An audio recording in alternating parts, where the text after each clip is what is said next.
নমস্কার। যেদিন থেকে ঘোষণা করা হয়েছে রাজ্য সরকারের এবার সমস্ত প্রকল্পের টাকা ডিবিটির মাধ্যমে ঢুকবে, সেই দিন থেকেই কিন্তু এনপিসিআই এর ওয়েবসাইট ক্র্যাশ হয়ে গেছে। অনলাইনে ডিবিটি লিঙ্ক যেটা আগে ১ মিনিটে হয়ে যেত, এই ওয়েবসাইটই এখন খুলছে না। যার ফলে বহু মানুষ এই গরমে ব্যাংকে লাইন দিয়েছেন।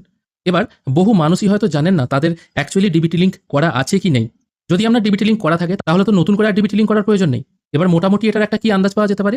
যদি আপনার পিএম কিষানের টাকা, গ্যাসের ভর্তুকির টাকা ব্যাংক অ্যাকাউন্টে ক্রেডিট হয়, তাহলে বুঝতে হবে আপনার ডিবিটি লিঙ্ক করা আছে ওই ব্যাংক অ্যাকাউন্টে। অথবা এনপিসিআই ছাড়াও আপনারা আধারের ওয়েবসাইটে এসেও আপনার ডিবিটি লিঙ্ক আছে কিনা সেটা চেক করতে পারবেন। সেই জন্য আধারের অফিসিয়াল ওয়েবসাইটে চলে আসতে হবে।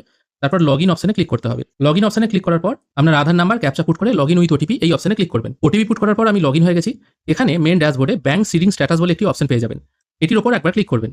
এখানে ক্লিক করার সঙ্গে সঙ্গে আপনার কোন ব্যাংক ডিবিটি লিঙ্ক করা আছে আধারের সঙ্গে সেটা এখানে শো হবে। কবে সিড করা হয়েছিল সেটাও কিন্তু এখানে শো হবে এবং এটা অ্যাক্টিভ আছে সেটাও দেখাচ্ছে। তবে কোন অ্যাকাউন্টটা লিঙ্ক আছে সেটা দেখাবে না। যেমন দেখা গেল আপনার হয়তো স্টেট ব্যাংকে দুটো অ্যাকাউন্ট আছে।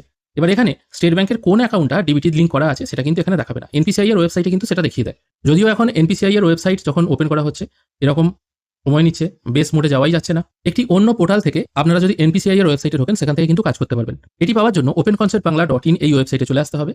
এখানে প্রথমে যে লিঙ্কটি আছে এখানেও ক্লিক করতে পারেন, অথবা এখানে সার্চে বা সার্চ অপশনে এসে উমাং লিখে সার্চ করলেও এখানে কিন্তু একটি লিঙ্ক চলে আসবে। এখানে একবার ক্লিক করবেন।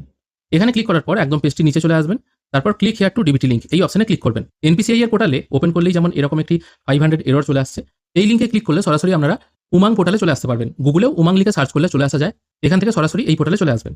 এখানে আসার পর আপনাদের সবার আগে রেজিস্ট্রেশন করতে হবে। রেজিস্ট্রেশন করার জন্য লগইন/রেজিস্টার এই অপশনে ক্লিক করবেন। এখানে ক্লিক করার পর রেজিস্টার হেয়ার বলে একটি অপশন পেয়ে যাবেন। এখানে ক্লিক করবেন। যদি আপনার উমাঙ্গে আগে থেকে রেজিস্ট্রেশন করা থাকে তাহলে মোবাইল নাম্বার এমপিন পুট করে লগইন করতে পারবেন।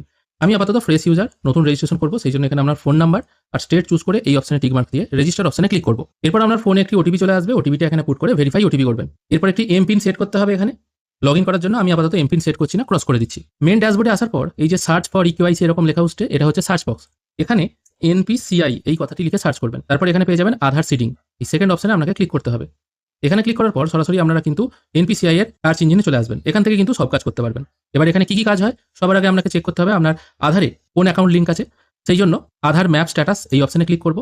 এখানে আধার নাম্বার ক্যাপচা পুট করে চেক স্ট্যাটাস করবেন। এরপর আপনার আধার রেজিস্টার ফোনে ওটিপি চলে আসবে। ওটিপিটি এখানে পুট করে কনফার্ম করবেন। এবার মাঝে মাঝে কানেক্টিভিটি ইস্যু উইথ এনপিসিআই ম্যাপার এরকম এরর আসতে পারে, কারণ এই মুহূর্তে সবাই তো কাজটা করছে, সেই জন্য বারবার আপনাকে চেক করতে হবে। কারণ আপনারা অনেকেই বলেন ইউটিউবাররা দেখাচ্ছে তাদের হয়ে যাচ্ছে, আমরা যখন চেক করছি তখন হচ্ছে না। মনে হয় ইউটিউবারদের সঙ্গে এনপিসিআই এর কোনো যোগাযোগ আছে, এরকম কোনো ব্যাপার নয়। আমাদেরও কিন্তু সমস্যা হয়। এবার মুশকিল হচ্ছে যখন ভিডিওগুলো তৈরি হয় না, সেই মুহূর্তে কিন্তু অনেক মানুষই জানে না। আমাদের ভিডিও দেখার পর অনেক মানুষ ট্রাই করে, যার ফলে পরে কিন্তু সার্ভারটা ডাউন হয়ে যায়। আর এনপিসিআই সিস্টেমটা কিন্তু বহুদিন থেকেই চলছে, আজকে বলে নয়, যুবসাথীর সময় থেকে চলছে। তখন অতটা গুরুত্বপূর্ণ হয়নি, কিন্তু এবার সরকার থেকে ঘোষণা করে দিয়েছে, সবাই করতে যাচ্ছে, যার ফলে সার্ভার ডাউন হয়ে গেছে। এটাই হচ্ছে ব্যাপার। এখান থেকে মোটামুটি আপনারা চেক করতে পারবেন। তারপর নতুন করে আধার সিড বা ব্যাংক চেঞ্জ করার জন্য কি করতে হবে, আধার সিডিং/ডিসেটিং এই অপশনে ক্লিক করতে হবে। এখানে সবার আগে আপনার আধার নাম্বারটা পুট করবেন। তারপর এখানে রিকোয়েস্ট ফর আধার এরকম একটি অপশন পাবেন। এখানে আছে সিডিং ডিসেটিং, অবশ্যই সিডিং করবেন। এখানে 3 টাইপের অপশন আছে, ফ্রেশ, মুভমেন্ট আর একটা মুভমেন্ট। ফ্রেশ হচ্ছে যাদের আগে কোনোদিন ডিবিটি লিঙ্ক করা নেই, সেক্ষেত্রে তাদের ফ্রেশ সিলেক্ট করতে হবে। সেকেন্ড অপশন হচ্ছে মুভমেন্ট, এটা আমি আগেই বলেছি, same bank with another account. দেখা গেল আপনার স্টেট ব্যাংকে দুটো অ্যাকাউন্ট আছে, বা স্টেট ব্যাংকের দুটি ব্রাঞ্চে দুটি অ্যাকাউন্ট আছে। হয়তো আপনি চাইছেন এ ব্রাঞ্চে যে অ্যাকাউন্টটা আছে ওটা থেকে ডিবিটি লিঙ্কটাকে সরিয়ে বি ব্রাঞ্চে আমি ডিবিটি লিঙ্ক করবো। ব্যাংক সেম কিন্তু ব্রাঞ্চ আলাদা, অথবা সেম ব্রাঞ্চেই হয়তো দুটো অ্যাকাউন্ট আছে, সেক্ষেত্রে সেকেন্ড অপশনটা। থার্ড অপশনটা হচ্ছে one bank to another bank. এটার অর্থ হচ্ছে দেখা গেল আপনার ইউকো ব্যাংকে অ্যাকাউন্ট আছে, আপনি ওই ইউকো ব্যাংকের ডিবিটি লিঙ্কটা চেঞ্জ করে আনতে চাইছেন পাঞ্জাব ন্যাশনাল ব্যাংকে, সেক্ষেত্রে 3 নম্বর অপশনটা। যেটা আপনারা সিলেক্ট করবেন সেটাই হবে। তারপর এখান থেকে ব্যাংক চুজ করবেন। এই ব্যাংকটা চুজ হবে বর্তমানে আপনি যে ব্যাংকে ডিবিটি লিঙ্ক করতে চাইছেন সেই ব্যাংকটা সিলেক্ট করবেন। তারপর আমরা সঠিক অ্যাকাউন্ট নাম্বারটা পরপর এখানে দুবার বসিয়ে এই অপশনটায় টিক মার্ক দিয়ে এখানে ক্যাপচা পুট করে সাবমিট করতে হবে। এরপর এখানে কিছু টার্মস অ্যান্ড কন্ডিশন চলে আসবে, একদম পেজটিকে স্ক্রল করে নিচে চলে এসে এগ্রি অ্যান্ড কন্টিনিউ করবেন। এরপর আপনার আবার আধার লিঙ্ক ফোনে একটি ওটিপি যাবে, সেটা এখানে পুট করে কনফার্ম করলেই কিন্তু লিঙ্ক হয়ে যাবে। তবে সার্ভার ডাউনের কারণে অনেক সময় এরর মেসেজ আসতে পারে, আর হয়েছে কিনা সেটা আপনারা রিকোয়েস্ট চেক স্ট্যাটাস এই অপশনে ক্লিক করেও কিন্তু দেখতে পারবেন যে সিডিং হলো কিনা। কারণ কমপ্লিট হওয়ার পর একটি রেফারেন্স নাম্বার জেনারেট হয়, সেই নাম্বারটা এখানে পুট করে চেক করলেও আপনারা দেখতে পাবেন কিন্তু কাজটা হয়েছে কিনা। এবার হ্যাঁ, এনপিসিআই এর ওয়েবসাইট তো খুলছিলই না, আমি তো এখান থেকে খোলার প্রসেসটা দেখিয়ে দিলাম। লিঙ্ক হতে কিন্তু অন্যান্য বারের থেকে একটু বেশি সময় লাগতে পারে। আশা করি আপনারা এই সিস্টেমের মাধ্যমে বা এই প্রসেস ফলো করে উমাং অ্যাপের থ্রু এনপিসিআই এর ওয়েবসাইটে ঢুকে আপনাদের ডিবিটি লিঙ্ক এনেবল করতে পারবেন। আজকের ভিডিও এখানেই শেষ করছি। ভিডিও যদি ভালো লেগে থাকে অবশ্যই একটি লাইক করবেন। ভিডিও দেখার জন্য অসংখ্য ধন্যবাদ। ভালো থাকবেন।